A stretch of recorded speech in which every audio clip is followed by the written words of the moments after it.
Jean Piaget foi um dos mais influentes pensadores do século XX.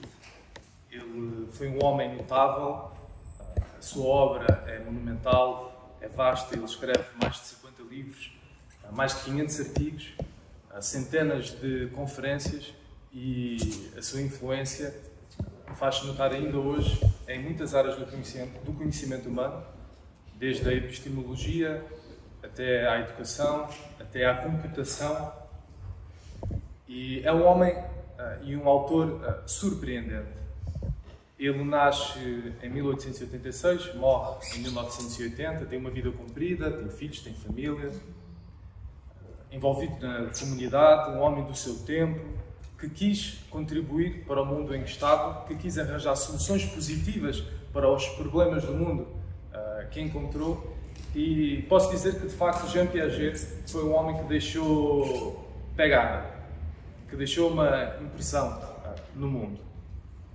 Curiosamente, ao investigá-lo, e todos podem fazê-lo, ao fazerem uma primeira investigação superficial por Piaget, encontrarão logo as suas teorias do desenvolvimento psicológico, os estágios do desenvolvimento cognitivo do ser humano, principalmente no que toca à observação da criança. Porém, o que é surpreendente, e convido-vos a fazerem essa investigação, é que esse aspecto que normalmente define Piaget é simplesmente uma parte muito pequena da sua obra. E, desde o seu próprio ponto de vista, nem é a parte mais importante. Não é o tronco principal da sua obra, é simplesmente mais uma das folhas. Logo, ao investigar Piaget, vai-se abrir um mundo de ideias e enquadradas dentro de uma teoria que pretende explicar o desenvolvimento cognitivo do ser humano ao longo da sua vida. Ele teve um florescer algo precoce. Vejam que aos 11 anos ele começa a enviar os seus escritos para serem publicados em jornais. Ele começa a especializar-se em biologia e chega ao ponto, vejam que curioso, ele escreve um artigo científico sobre a vida dos moluscos e um museu, na altura na Suíça, ele nasce na Suíça, no Châtel, um museu da zona onde residia, lê o artigo e envia uma carta para esse tal de Jean Piaget a chamá-lo para ocupar um cargo de alta importância no museu. E os pais de Piaget tiveram que responder a dizer que era só uma criança e que não tinha ainda a habilidade para poder ocupar esse cargo.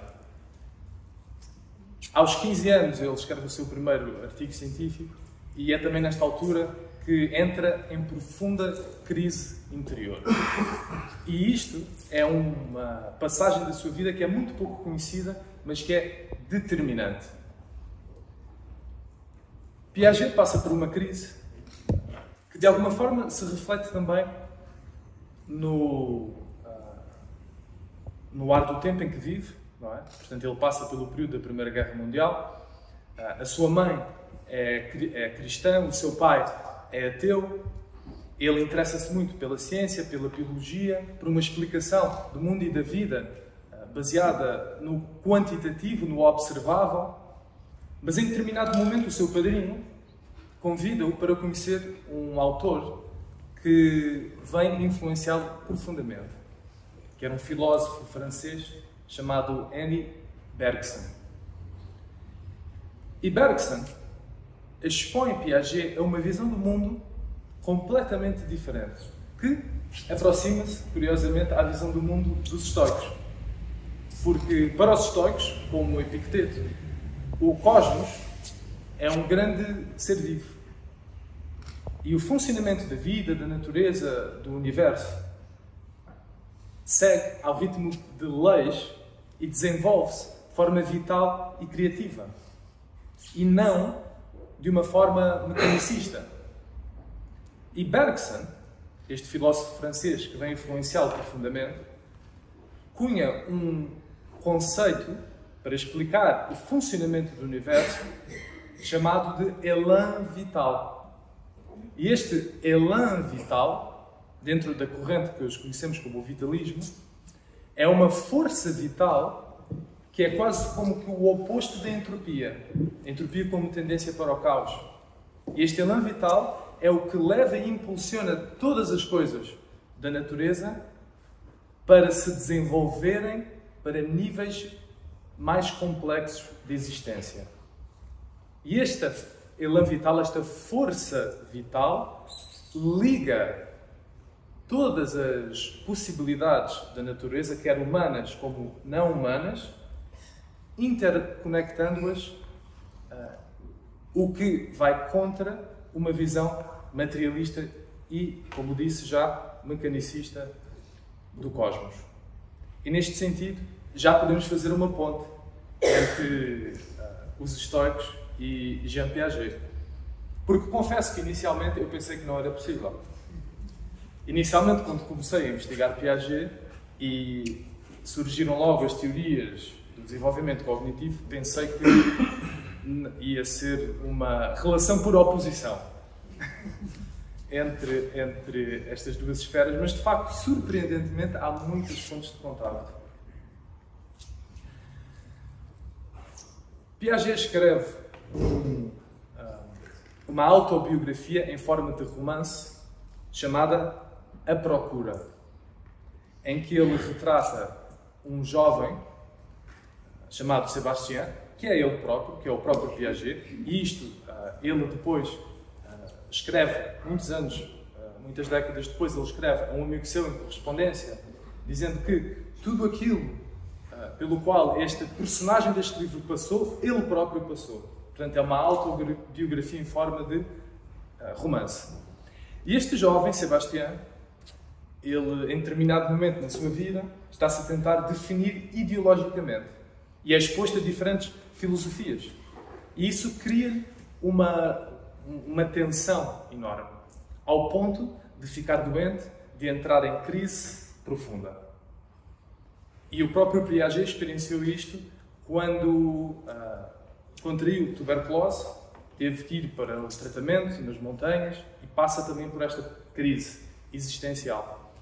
E ele escreve que este personagem, Sébastien, em determinado momento, no meio desta crise, faz lembrar um pouco também a ideia alquímica, não é? Da obra ao negro, da decomposição da personalidade para depois surgir uma nova, para emergir uma nova complexidade, um novo ser mais complexo, que possa abarcar mais elementos da vida. E no meio desta crise, Piaget descreve que este jovem senta-se à beira da sua cama, tenta falar com Deus e pedir por uma luz no caminho, por um farol que o guiasse. E que de repente recebe um insight e que percebe qual é que é a missão da sua vida.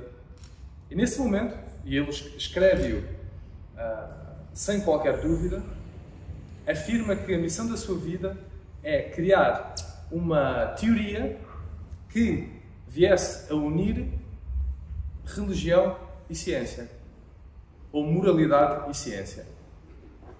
E talvez neste momento, alguns de vós que já conheceis Piaget, talvez haja alguma surpresa, porque normalmente não há este conhecimento deste aspecto da sua vida e também da sua obra. Mas esta teoria, ou melhor, este sentido de missão para criar esta teoria que faça esta ponte entre a espiritualidade, a moralidade e a ciência, foi aquilo que o conduziu durante toda a sua vida, em que produziu as centenas de artigos. No início da sua carreira, ele falava muito desta dimensão, digamos que moral, mística, e mais para o fim, este tipo de linguagem começa a desaparecer da sua obra, e não porque ele a tivesse abandonado, mas sim porque dentro do meio científico e académico no qual ele estava, essas ideias não eram tão aceitas. Mas, na sua correspondência pessoal, é muito claro que até ao fim da sua vida, esta continua sendo a sua missão, de unir ciência ou a religião ou ciência, a moralidade. E é neste sentido que a grande obra da sua vida é a criação de uma teoria de epistemologia genética. Portanto, a epistemologia é o estudo do conhecimento, das estruturas do conhecimento, de como o conhecimento evolve, de como o ser humano adquire o conhecimento, e genético não no sentido de algo que está fundamentado nos genes, mas genético ligado à ideia de gênesis. Portanto, ele procura descobrir como é que o conhecimento humano é formado desde a sua gênese, desde o início. E é precisamente por isso que Piaget se debruça sobre a criança.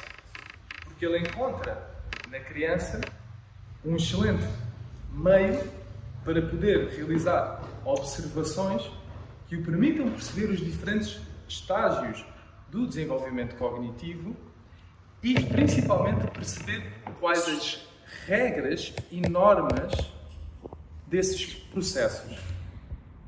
Um pouco como o Thomas Kuhn fez com a história da ciência, quando ele fala da diferença entre paradigma e revolução científica, para explicar a evolução do conhecimento científico. Tentar entender qual é a mecânica interna da evolução do conhecimento. Então é isto que se dedica Piaget durante toda a sua vida. E volto a dizer, os tais estágios do desenvolvimento cognitivo são apenas uma folha pequena da grande árvore que foi a sua obra. Para Piaget, a aquisição de conhecimento é um processo construtivo.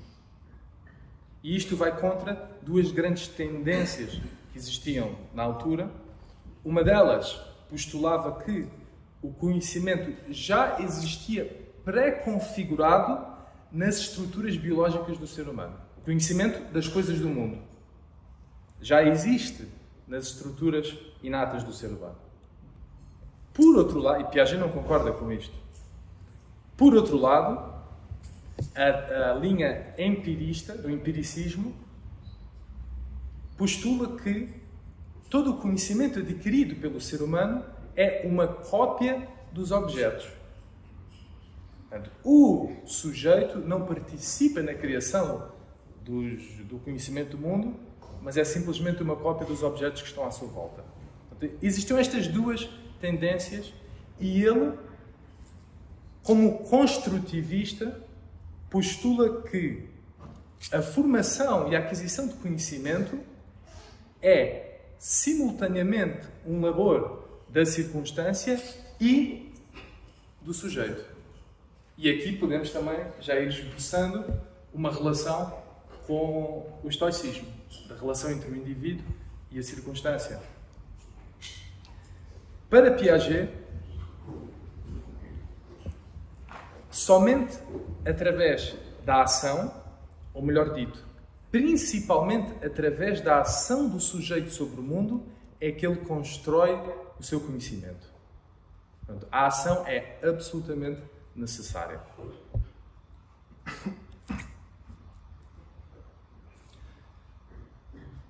Uma ideia muito importante da sua teoria é a ideia das estruturas cognitivas. Portanto, o ser humano, desde a nascença, já tem uma estrutura cognitiva. E estas estruturas cognitivas, que passam por vários estágios de desenvolvimento, são responsáveis pela forma como o ser humano percepciona a realidade, veiculam as suas necessidades, permitem a concretização dos seus objetivos. Estas estruturas cognitivas evoluem ao longo do tempo através de dois processos: assimilação e acomodação. A assimilação é horizontal, enquanto que a acomodação é vertical. Vertical no sentido que permite a evolução qualitativa. Permite um avanço a nível da complexidade da própria estrutura.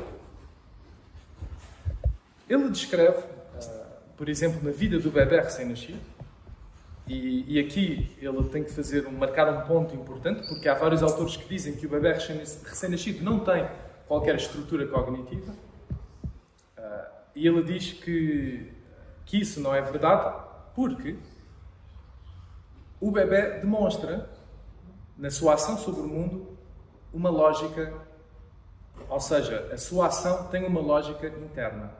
Ele não faz num momento uma coisa e depois no momento a seguir outra coisa completamente diferente e depois, passado um pouco, outra coisa completamente diferente que não tem ligação entre si. Não, a sua ação segue uma lógica interna. E se a sua ação, por mais ainda embrionária que seja, no que toca ao impacto que tem sobre o mundo, se segue uma lógica, implica que há uma estrutura interna, que há uma organização interior.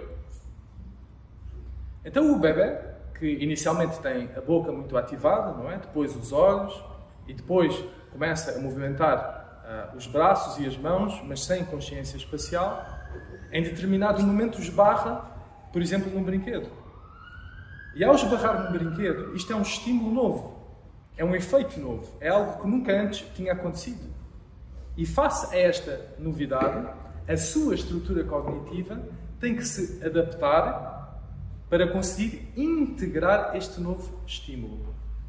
E assim, passamos a um estado de acomodação, em que há a integração de um novo estilo que permite uma passagem para um novo grau de complexidade. Enquanto que a assimilação é simplesmente a integração de um conhecimento numa estrutura cognitiva pré-existente, sem que esta estrutura se altere. E, para ele, toda a observação, ou melhor, todo o conhecimento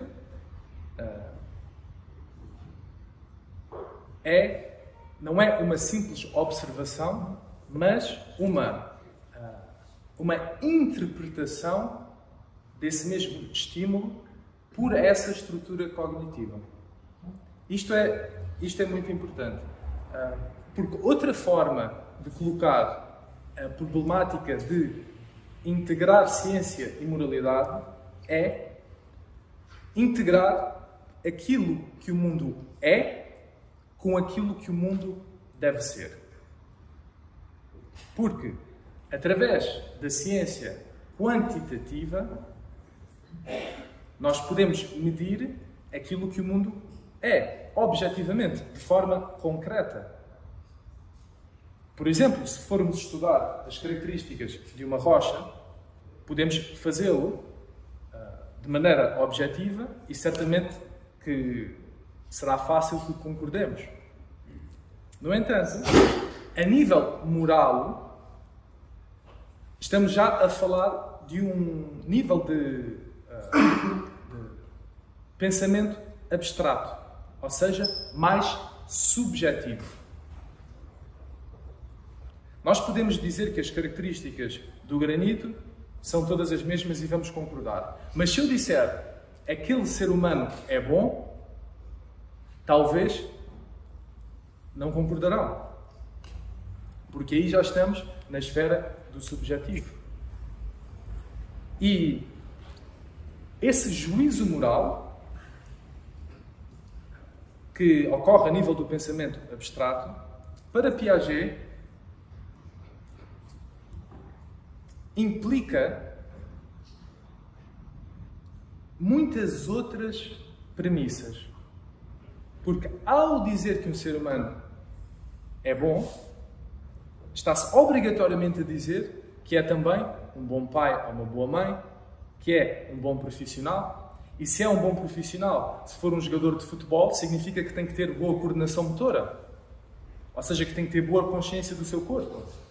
E a consciência, ou melhor, a utilização do corpo implica elementos conscientes, mas também implica elementos inconscientes. A ação que o ser humano faz sobre o mundo tem fatores conscientes e outros inconscientes.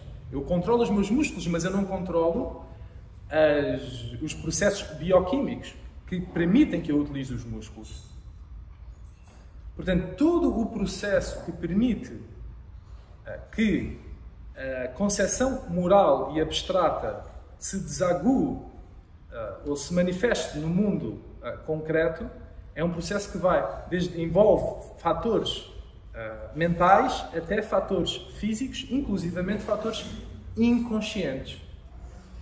E Piaget diz que quando nós fazemos esse julgamento moral e dizemos que um ser humano é bom, isso não é uma descrição objetiva daquela pessoa. Isto é, antes, uma representação dessa pessoa feita pela estrutura cognitiva do sujeito que está a fazer o julgamento. Portanto, o que ele está a dizer é que para poder fazer esse julgamento que integra todas estas esferas, desde o consciente aos fatores fisiológicos inconscientes, implica que a estrutura cognitiva de quem faz integra todos esses fatores. Portanto, por outras palavras, o ato de adquirir conhecimento é um ato que está profundamente ligado à própria estrutura do ser que pensa, que sente e que age.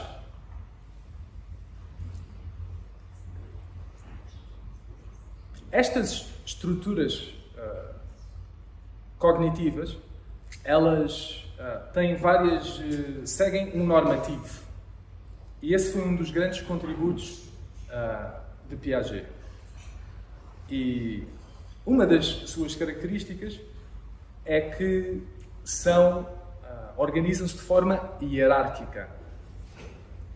Ou seja, à medida que as estruturas vão evoluindo, a mais complexa é superior à menos complexa e integra a menos complexa. Por outro lado, estas estruturas são sequencialmente invariáveis. Seguem uma sequência e esta sequência não varia. E estas estruturas cognitivas, e eu estou a falar de algo que é uma teoria, penso que entendem o que eu estou a dizer, não é? É uma teoria que procura explicar como é que o ser humano pode se harmonizar desde o seu aspecto, ou pode-se conhecer desde o seu aspecto mental até o seu aspecto físico. E que há uma ligação entre essas dimensões, entre, se quisermos, mente e corpo. Por isso é que Piaget vai dizer que um ser humano moralmente realizado tem que ser necessariamente um ser humano fisicamente saudável. O que é muito interessante. Que é uma ideia que eu penso que também podemos fazer uma ponte com o estoicismo. Estas estruturas permitem a ação do homem sobre o mundo à sua volta. Portanto, quando falamos da ação do homem sobre o mundo, estamos a falar de moralidade. E este foi outro grande tema que mereceu a sua atenção. E ele escreveu uma obra que versa sobre os fundamentos morais na criança. E relacionado com isto, há uma experiência muito conhecida que ele faz, ou talvez não foi só uma experiência, mas foi um campo de experiências sobre os jogos sociais nas crianças, nomeadamente o jogo do Berlim. E então ele vai a vários grupos de crianças e começa a observar, faz entrevistas e procura perceber, primeiro, quais é que são as regras dos jogos de Berlim. e vê que as regras variam, as normas variam. Variam às vezes de sala para sala das crianças, de edifício para edifício nas escolas, de aldeia para aldeia, mas a sua conclusão é que as estruturas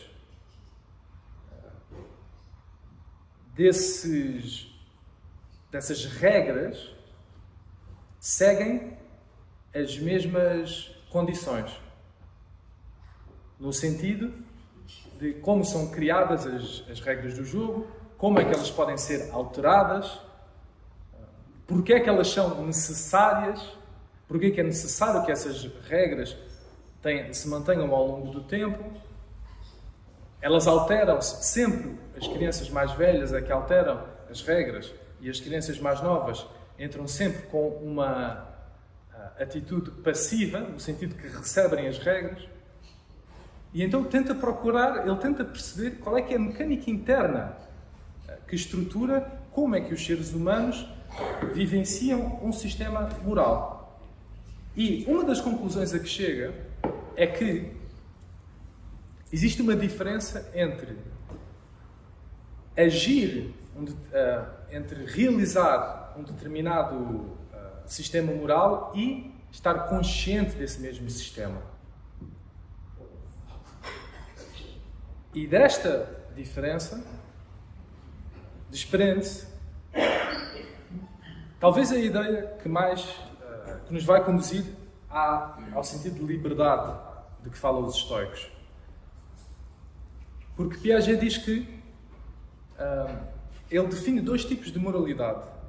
Uma moralidade que é imposta por circunstâncias externas e outra moralidade que é vivida de forma consciente pelo sujeito, como consequência de uma decisão sua. E estas foram conclusões das suas observações de como é que a criança desenvolve e vive o sentido de moralidade. Portanto, para ele, da mesma forma que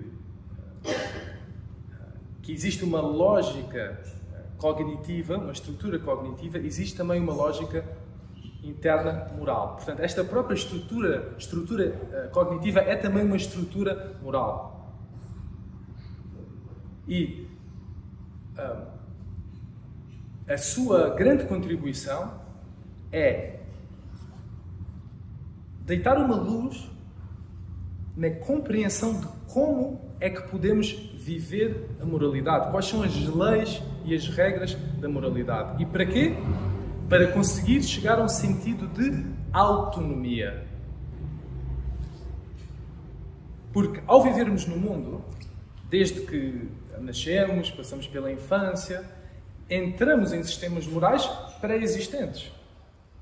E depois, pela adolescência, há um conjunto de desejos que começam a surgir, de tendências, de possíveis influências, que são quase como estruturas morais, não é? Que pertencem ao ar do tempo e que de alguma forma nos querem chamar, porque esse é o objetivo de uma estrutura moral ou de uma forma de comportamento sobre o mundo.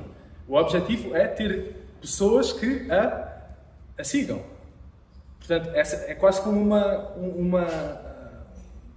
algo que está vivo de alguma forma, não é? Porque quer mais pessoas que sigam, que vivam os seus normativos, etc.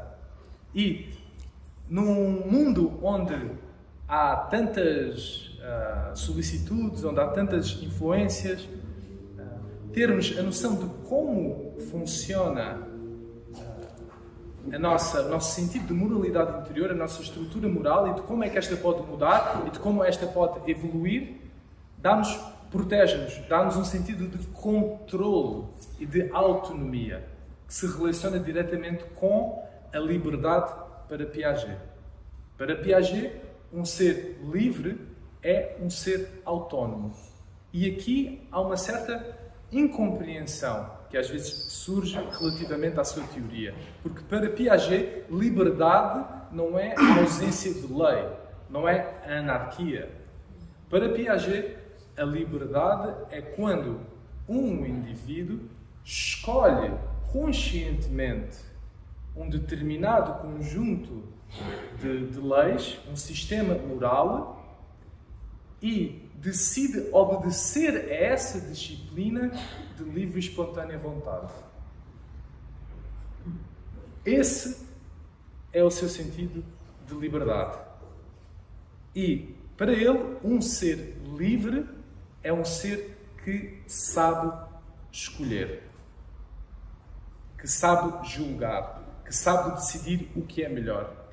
Porque ligado à visão do mundo que Piaget recebeu de Bergson, está também a ideia de que todo este desenvolvimento cognitivo do ser humano ao longo da sua vida tem um fim. E esse fim é algo que se aproxima à ideia do bem platónico, da qual também partilham os estoicos. A ideia de finalidade é muito importante para os estoicos e também para Piaget. Um ser moralmente realizado é um ser que, de alguma forma, consegue transcender as necessidades da sua personalidade e unir-se ao fluxo criativo da vida, de acordo com aquela visão do mundo que expus inicialmente, que ele adquire de Bergson. Portanto, agir sobre o mundo é um processo criativo, em que o ser humano deve estar presente com todas as suas faculdades, que deve decidir, julgar e, muito importante, para Piaget, estes elevados níveis de desenvolvimento cognitivo-moral têm como consequência sempre a cooperação entre seres humanos e nunca relações de opressão. Isto faz-me lembrar a célebre frase de Marco Aurélio, outro filósofo estoico, quando diz que aquilo que é bom para a colmeia é bom também para a abelha. Por fim, dizer que em Piaget este sentido de liberdade interior é uma conquista, assim como é para os estoicos, na medida em que é construído ao longo da vida, através do desenvolvimento destas estruturas cognitivas interiores, que são o que permitem a ação do homem sobre o mundo.